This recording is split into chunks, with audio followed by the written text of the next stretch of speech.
what's going on, guys? Welcome back to the GM. It is your guy, Boulanger. Let's talk.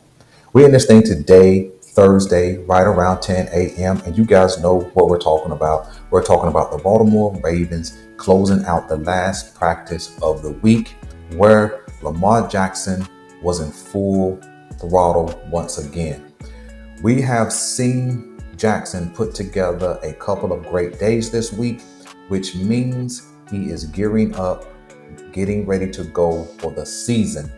I don't believe we'll see him in game number 3 of the preseason. So we're going to have to just analyze and think about and talk about what we're learning from the practices. And what we learned from Wednesday's practice is that he was on point the entire practice. He and Rashad Baitman continued to link up for deep passes. He hit Baitman across the middle on a slant for about a 40-yard pickup. He also hit Baitman down the rail for what was a 40-plus yard touchdown. Lamar Jackson also hit Zay for a touchdown.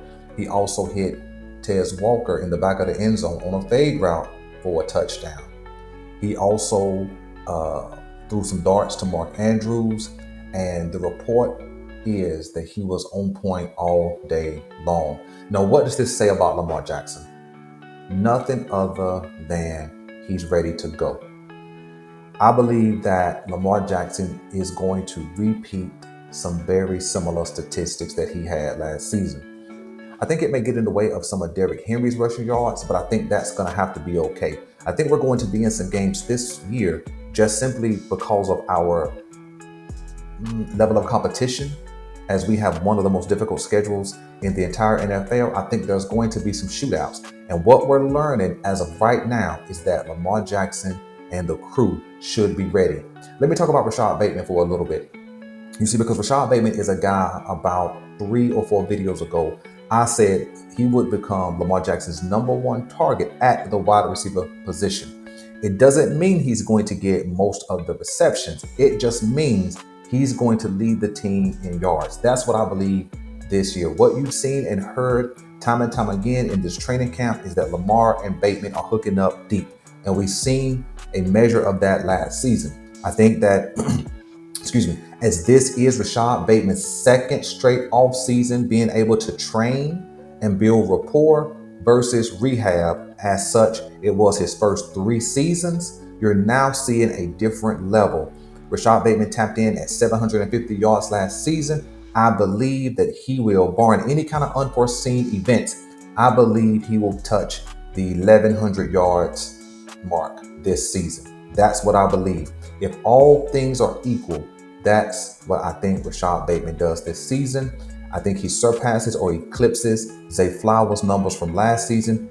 Does that mean Bateman gets a wide receiver nod for the Pro Bowl? I don't think so, only because you have some high caliber players in other cities who are also going to be playing for offenses that are going to throw the ball all over the field. But I do think Bateman does surpass Zay Flowers, and he is the #1 receiver for the Ravens this season. Now, I'm not speaking about what's going to happen long term, but this season, I think Rashad Bateman and Lamar Jackson are primed to have a breakout season, the best of their careers together. Some more training camp notes and talk is that Mike Green is still dominating. And I think it's nothing more than a great sign for what's to come, right? Mike Green is believed to have been working with McCray, a Baltimore Ravens great. I won't call him a legend, but a Baltimore Ravens great who once led the Ravens single season sack record, or once held the Baltimore Ravens single season sack record at 14.5 sacks. And he's been working with him.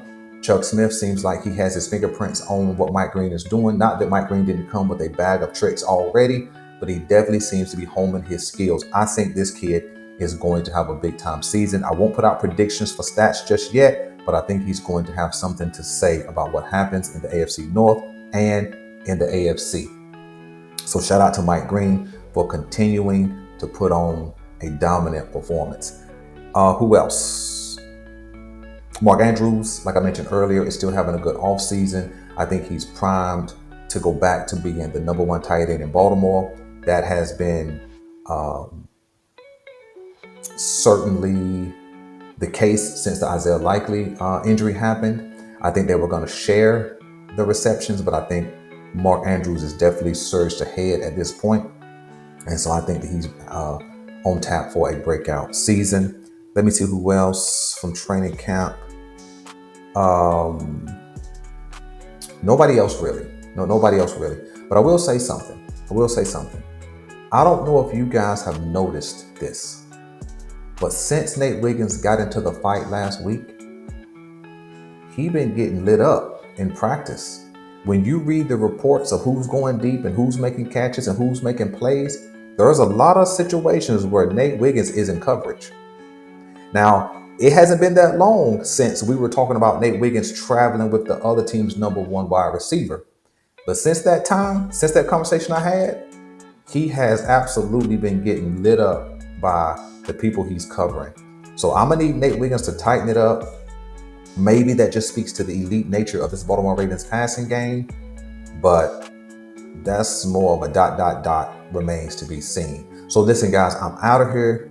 Got a big time conversation coming for you guys on Saturday before the game. We'll come back and talk about what we saw in the game, and we might be here tomorrow to talk about some players to watch, things of that nature, man. So I appreciate you guys for rocking with us. If you're here this long, man, hit the subscribe button. If you never subscribed, hit the like button if you haven't liked the video just yet. And I'll catch you guys in the next video. I'm out.